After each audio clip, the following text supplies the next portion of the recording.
மிக்க மகிழ்ச்சி. சந்திக்கிறேன். அரசனை அரவணை அரசு சொல்லுங்க. மாயவள்ளி, மாயா அரசே, மாயவள்ளி அரசே, என்ன ஒரு அழகு அரசே.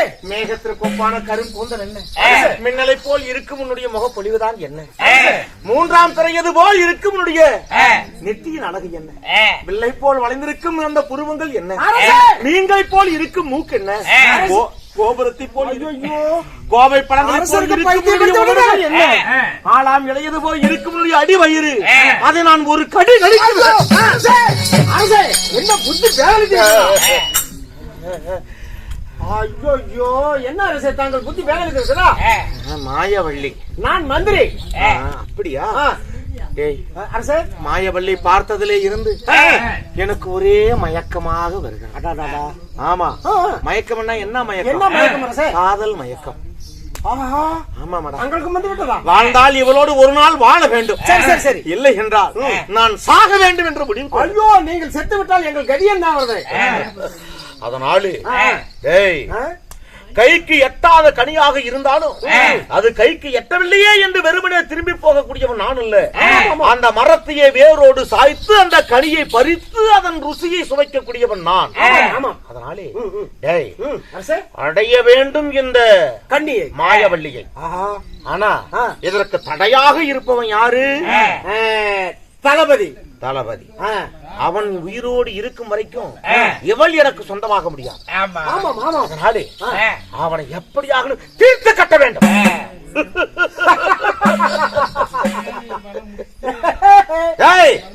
என்னது? அவனை கொல்ல வேண்டும். சதி. அதனாலே என்ன செய்யலாம்? கத்தி எடுத்து சண்டைக்கு போலாங்கிறியா? அரசே, கத்தி எடுத்தால் காட்டி கொடுத்து விடுவார்கள். அவங்கிட்ட சண்டைக்கு போக முடியாது. அவன் வீரத்தை பார்த்தாயே இல்லையா? வீர கத்தியிலே ஓடி அவனை தந்திரமாக சூழ்ச்சியானதான் கொல்லணும். ஏதாவது ஒரு யோசனை செய். நல்ல மூளையை கசக்கு.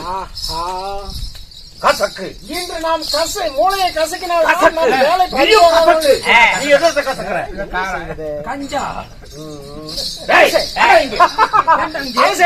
அவன் ஒரு பக்கம் மூளையை கசக்குறான், நீ என்னத்தை கசக்குற? மூளையா? நீ ஒரு பக்கம் கசக்கு.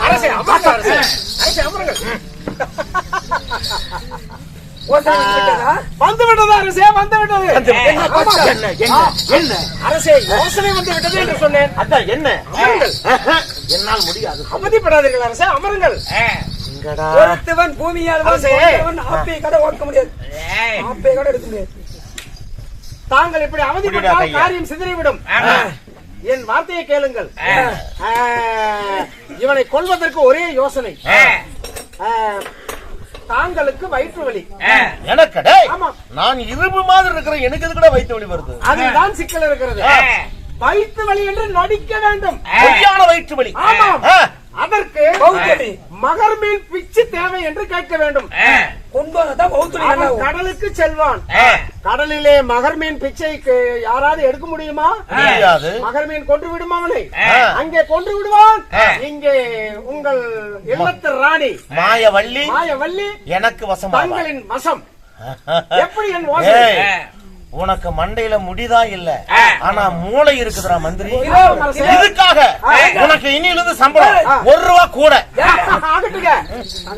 சரி, மட்டும் மூளை உடம்பு பூரா மூளை சரி, இதுவும் சரி. ஆனால் உங்களுக்கு வயிற்று வலி வர வேண்டுமே. எனக்கா? ஐயோ அம்மா, ஐயோ ஐயோ ஐயோ, வயிற்று வலிக்குதே, என்ன தாங்க முடியலையே.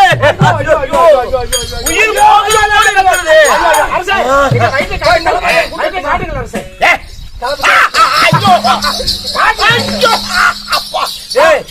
நீ குத்துற உண்மையான வயிற்று இப்படியா? இதுதான் தேவைப்படுகிறது. கத்துங்கள். ஐயோ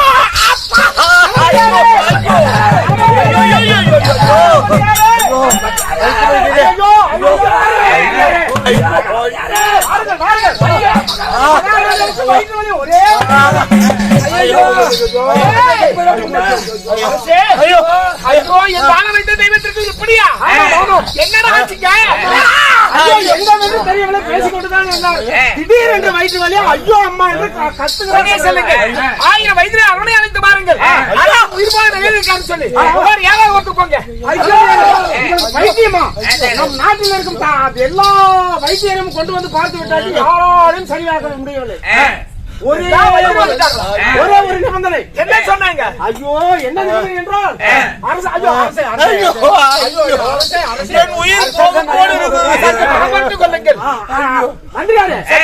உடனே கடலுக்கு செல்ல வேண்டும் மகர்மணி பிச்சை கொண்டு வர வேண்டும் புரியல நடு கடலே சென்று மகர்மணி பிச்சை கொண்டு வர வேண்டும் பிச்சை கொண்டு வந்து கொடுத்தாதான் பிச்சை செஞ்சு வந்து கடல் தீர்ப்பதற்காக உண்மை எல்லாருடைய உணவை கொண்டு விட்டு ஒன்னும் தெரியாத பண்ண அடிக்க வேண்டாம் என்ன நீ நேரடியா போ பாதாள நடுக்கரை சென்று மகர்மின் பிச்சு வந்து சேரு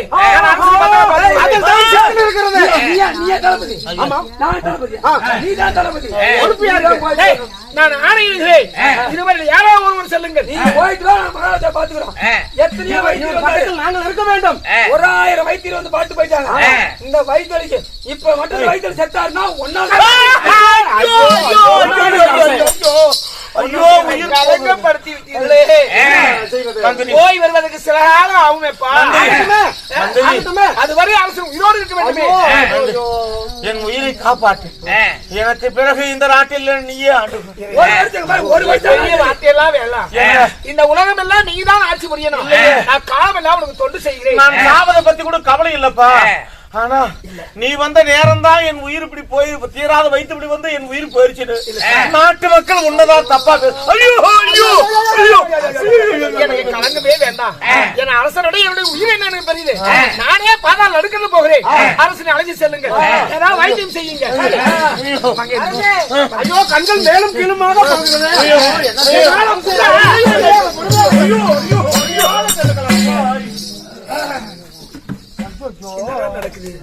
என்ன நடக்குது இந்த நாட்டுக்கு நம்ம அடிமைக்காக நம்ம வயிறு வரைக்கும் ஓடி வந்து நம்மளால அரசனுக்கு அங்கு வந்து விடுமே ஆனா உலகம் நம்மள ஒரு விதமா பேசுமே ஐயோ மாயா அடியே மாயா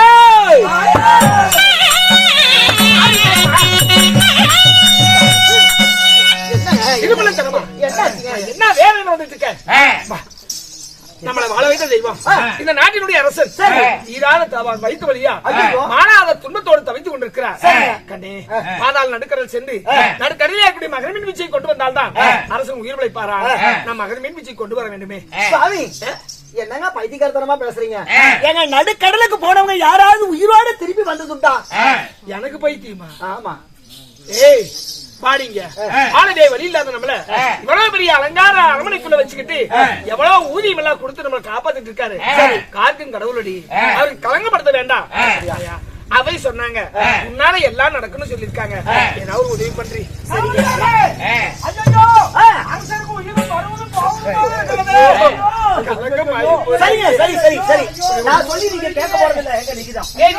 கேட்காம இல்லடி அரசு உயிர் போய் விடுமே ஆனா எல்லாரும் நம்மள தாண்டி ஒரு விதமா பேசுவாங்க இதோ நான் எழுதி கொடுத்துருக்கிறேன் விகிதத்தை கொண்டு போய் அந்த நடுக்கடல்ல நீங்க சொல்ற இடத்துல அந்த போட்டீங்கன்னா அந்த நடுக்கடல்ல எது வந்து கொடுத்தாலும் சரியே நீங்க வேணான்னு சொல்லாத அந்த பொருளை வாங்கிட்டு வந்துருங்க நடுக்கடல் எனக்கு என்னடி கொடுக்கும் இந்த ஓலசோடியை கடலிலே எய்தால் அங்கிருந்து அழைப்பு கொடுப்பாங்களா அங்கிருந்து அழைப்பு கொடுப்பாங்க அவங்க குடுக்கிற பொருளை எதையுமே நீங்க வேணான்னு சொல்லாதீங்க வேணான்னு சொல்லாத எல்லாத்தையுமே வாங்கிட்டு வாங்க எது கொடுத்தாலும் சரியே இதெல்லாம் தெய்வலோக ரகசியமோ ரகசியம் எப்படி இந்த ஓலையெல்லாம் இப்படி எழுதுறீங்க சரி பரவாயில்ல விடு நான் உடனே பாதாள நடுக்கடல் போய் இந்த ஓலை சுவையை எழுதி விட்டு நான் எது கொடுக்குறாங்களோ வாங்கிட்டு வந்துடுறேன் அரமனை பத்திரமாயிரு கண்ணே உன்னை மனமணிக்கு மகிழ்ச்சியோடு வாழ வேண்டிய ஒரு சூழல் இல்லாம போச்சு கலங்கப்படாதே பத்திரமா போயிட்டு நான் பத்திரமா போறேன் நீ பத்திரமா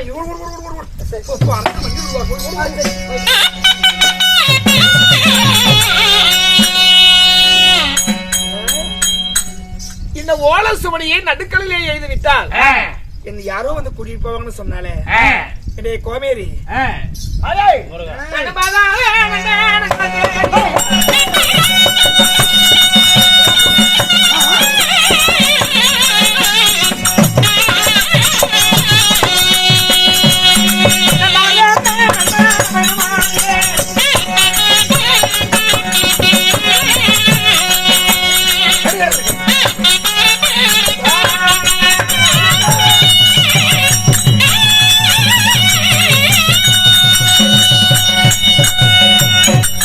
இப்ப எங்க வச்சிருக்கிறோம்?